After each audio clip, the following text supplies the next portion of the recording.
If your mind took instructions from you, would you create anxiety? Just do the simple sadhana, all of you. You can't do any other yoga. This much you can do, isn't it? You will see, half your anxiety will start settling down. Because essentially the conflict is, there are two dimensions within you.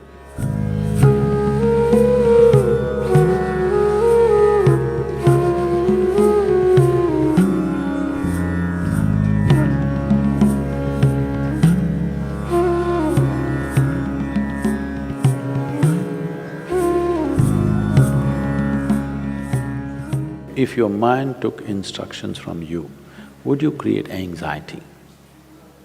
No. So don't look for answers elsewhere, elsewhere, elsewhere.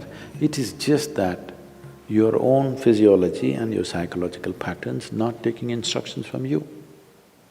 So you said so many things, I try, whatever these big words are floating all over California particularly, about surrendering to it, about letting it go, about… Not for one person has such a thing worked, ever. Has it, I'm asking you? You have anxiety, try to let it go. Does it go? Even a damn flu doesn't go. Yes or no? Even a simple cold does not go, you say go, does it go?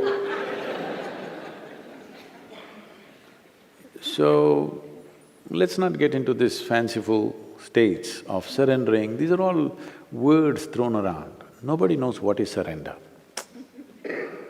Because when it happens, you will not know it has happened. You can't do it, I surrendered. How's that possible?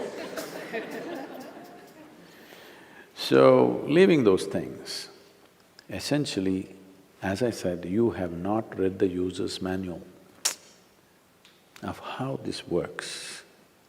We need to pay attention to this. The system is made in such a way, if you hold your hand like this, it'll work one way. If you do like this, it'll work another way. If you do like that, it'll work another way. It's a phenomenal process. If it was a simple thing, we could have just beaten it into shape with hammer and anvil, okay? It's too sophisticated. It's a phenomenally complex machine. One needs to pay a certain level of attention to be able to use it for what it is designed for. Otherwise, it'll get itself messed up. Now, there may be many factors, there may be genetic factors, there may be sociological factors, there may be growing up issues, various things. But do not ascribe your problems to any of those things. The important thing is just this, you are not able to have your mind the way you want it. That's the only problem you have, isn't it? The moment you ascribe it, I'm like this because my father was like that, I'm like this because my grandfather's genetics were not okay, you're finished. Because we can't change those guys now. Yes? You can't choose a different father or a different grandfather now, it's over. But you can transform this. You must understand, still it doesn't matter you have anxiety disorder. Still, if you put a piece of carrot, there is an intelligence here which can transform a carrot into a human being. That means every day a new body is being manufactured within you, isn't it?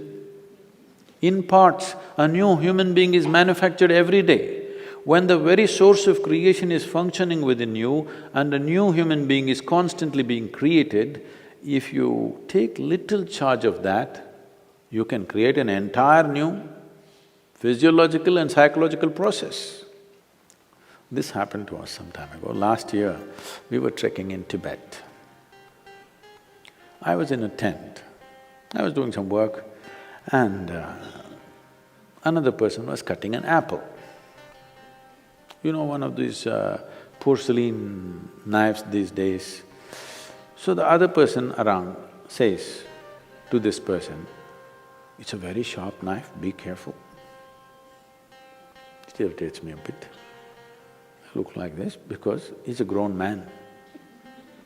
If it's a child, it's different. Then we have to watch how he uses the knife. It's a full-grown man.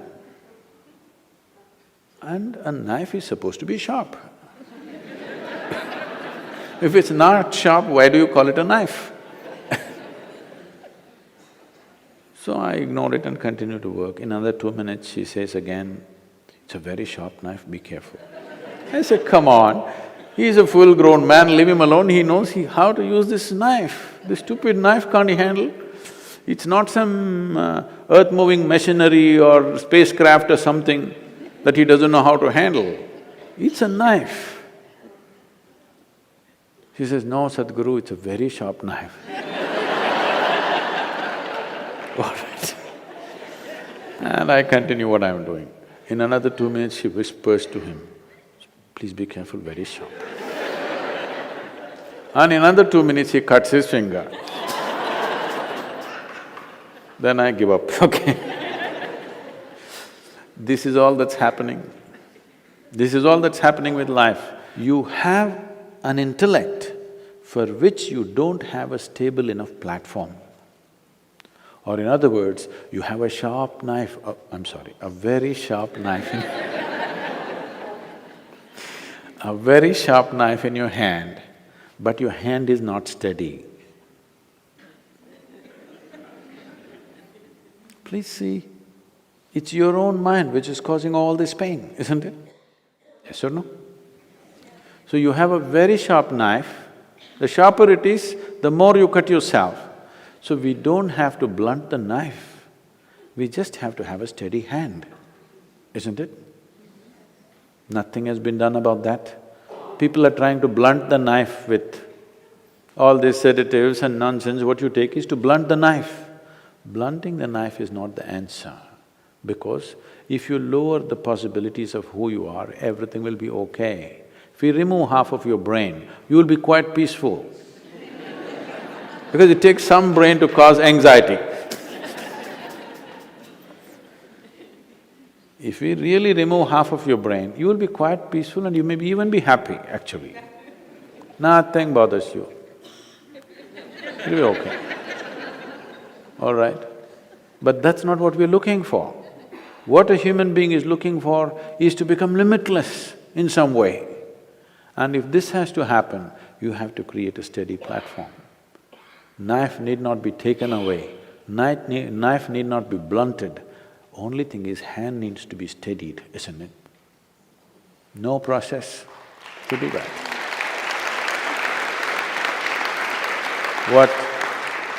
What inner engineering means, what yoga means is just this. When I say yoga, being in California, don't imagine all those impossible postures. Yoga does not mean postures, yoga means union, okay? The word yoga literally means union. This is the first form of union. Your right and left. This is called as Pingala and Ida in yoga, the masculine and the feminine within you. Just put it together, just do the simple sadhana, all of you. If you can't do any other yoga, this much you can do, isn't it? What you do is something that concerns your life. It could be the sun coming up. Sun is coming up. Without sun coming up, you wouldn't exist on this planet, isn't it?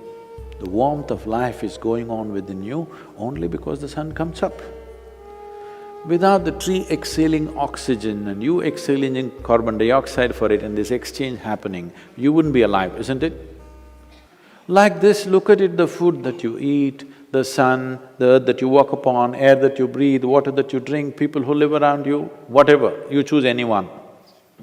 Just do this, put your right and left together, perfectly, not like this, not like this, perfectly, okay? Just look at something that really matters to you. Maybe the sun, maybe the sky, maybe the cloud, maybe a tree, maybe a person, maybe a child, an animal, it doesn't matter what. Just look at it, putting your hands together for 10–12 minutes at a stretch. You will see half your anxiety will start settling down. Because essentially the conflict is, there are two dimensions within you. I don't want to go into an elaborate description of this, because the yogic physiology goes elaborately into this. But to put it simply, even the modern medical science is telling you there's a right brain and a left brain, all right? Just put these two things together look at with utmost love and appreciation towards something that matters to you. It could be your wife, it could be your husband, it could be your child, a tree, a dog, sky, sun, moon, whatever. Every one of them are vital for your life, isn't it so? Yes? Whatever you can relate to. Putting these two things together, just look at them with utmost pleasantness that you can generate, recognizing how important they are for you. Many things will change. This is the first form of yoga. If I do this, it'll become difficult. And there are many ways to do namaskar, like this, like that, like that. This is the most simple thing. Start here, okay